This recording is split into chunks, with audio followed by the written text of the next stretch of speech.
Dear parents, today we will be reviewing on how to start submitting student data for the enrollment process.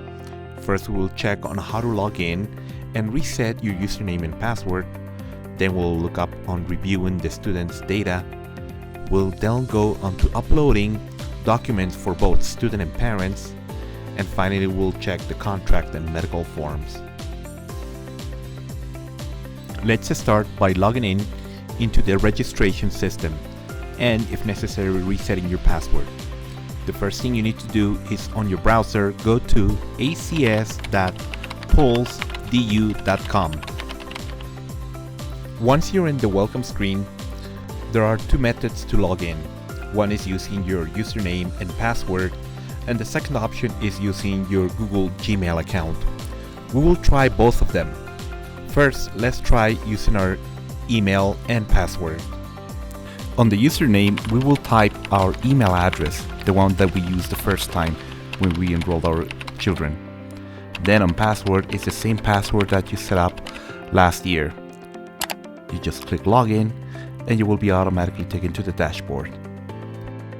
If you don't remember the password that you set up last year, let's reset it by just clicking on the link where it says forgot password.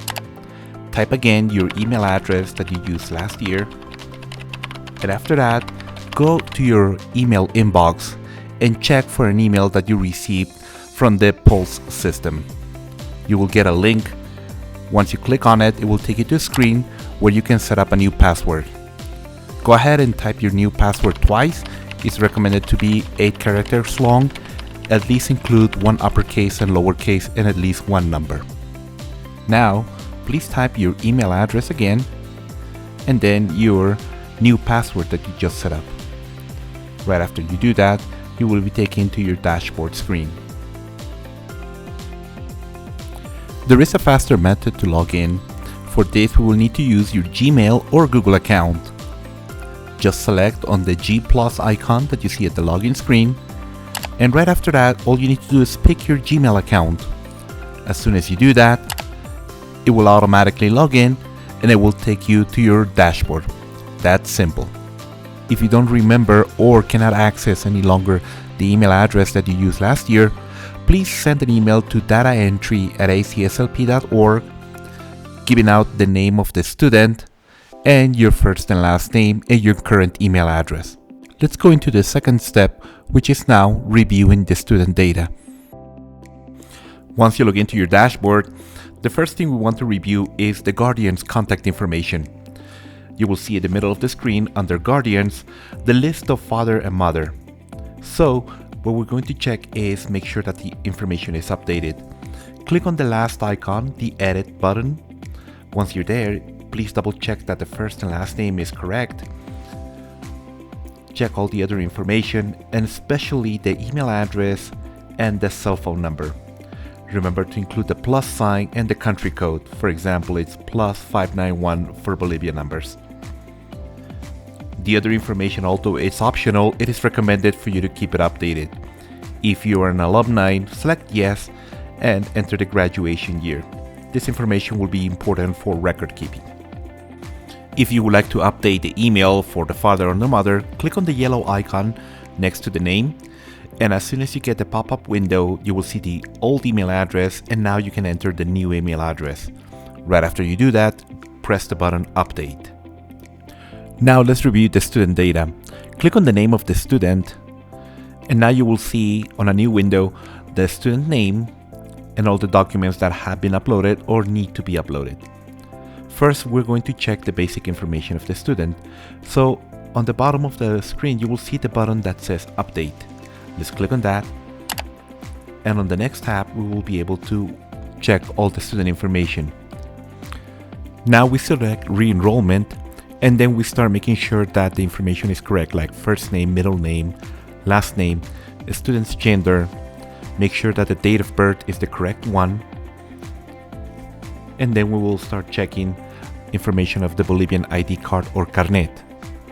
Under the type of Bolivian ID, please select one of the following options: the student's ID card or carnet, which is issued by CEGIP, or the Carnet de Extranjero or Foreigner's ID, also issued by CEGIP, or your diplomatic ID card, which is issued by the Foreign Affairs.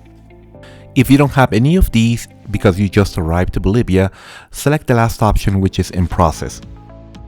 Now please enter the ID number, including any preceding letters, then the expiration date of this ID card, the student's country of birth, and finally the student's home address.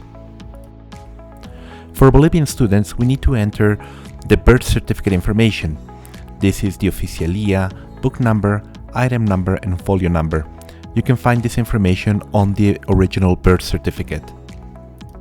Please make sure that these 4 items are the correct one and properly filled. On point number 3, we start completing the student RUDE information, which are general survey questions that are used and collected by the Ministry of Education of Bolivia. This applies for all students. Please complete all the questions of the survey, and once you verify that everything's correct, press the update button to finish the student's data update. Let's now review the student's documents. Last year, you already uploaded the majority of the documents, and those will be marked in green. If you see anyone marked in red as wrong document, it means they have expired or need to be re-uploaded. Back to my demo student, we'll start with the ID card. Click on the blue button next to the document name. Look for the file, select it, and hit open or upload.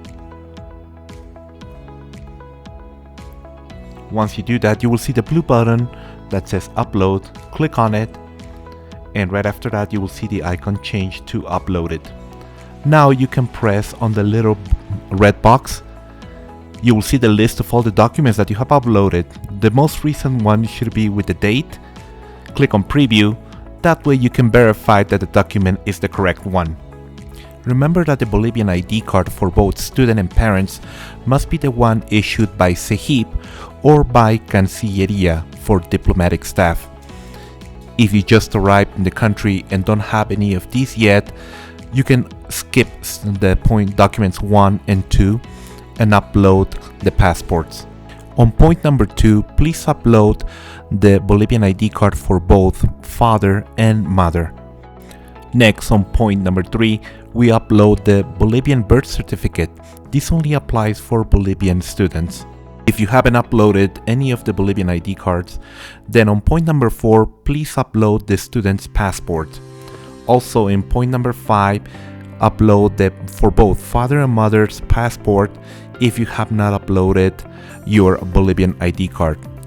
If you already uploaded a Bolivian ID card, then it is recommended to also upload the passport if there is one available.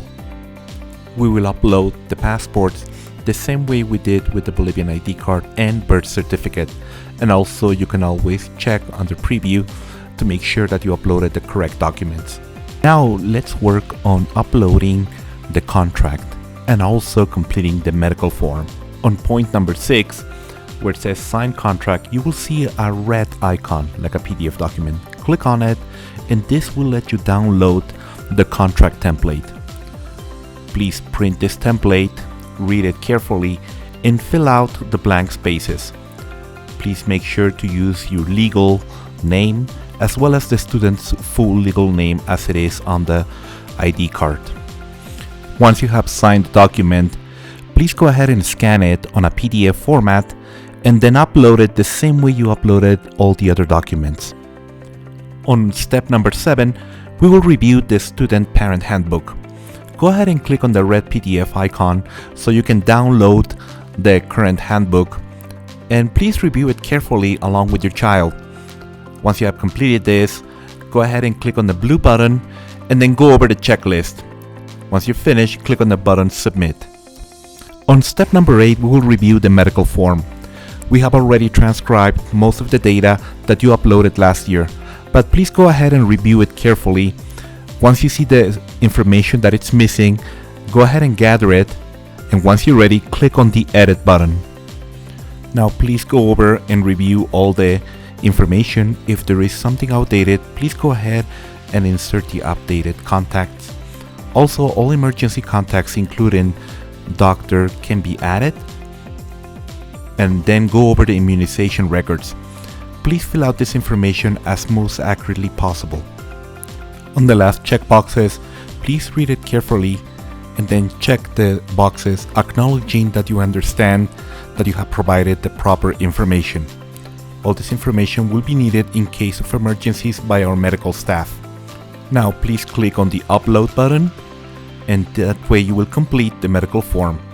All the documents should be on uploaded status, and now please allow 24 hours in order for our staff to review all the documents.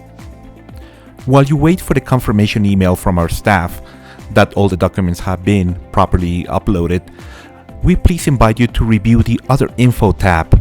Over here, it is important for you to provide other contacts like uncles, grandparents, or other people that we can reach in case of an emergency. Go ahead and review it carefully and add as much information as you can. We recommend to please upload at least 3 emergency contacts.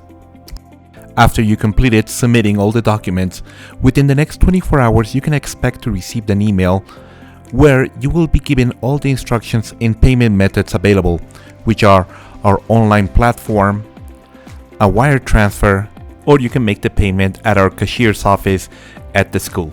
Once your payment has been processed by our business office, within the next 48 hours you will receive a welcome email that will include important information, and that way confirming that the enrollment has been completed. Thank you for watching this tutorial, and if you have any questions or need additional information, please contact dataentry@acslp.org. Thank you.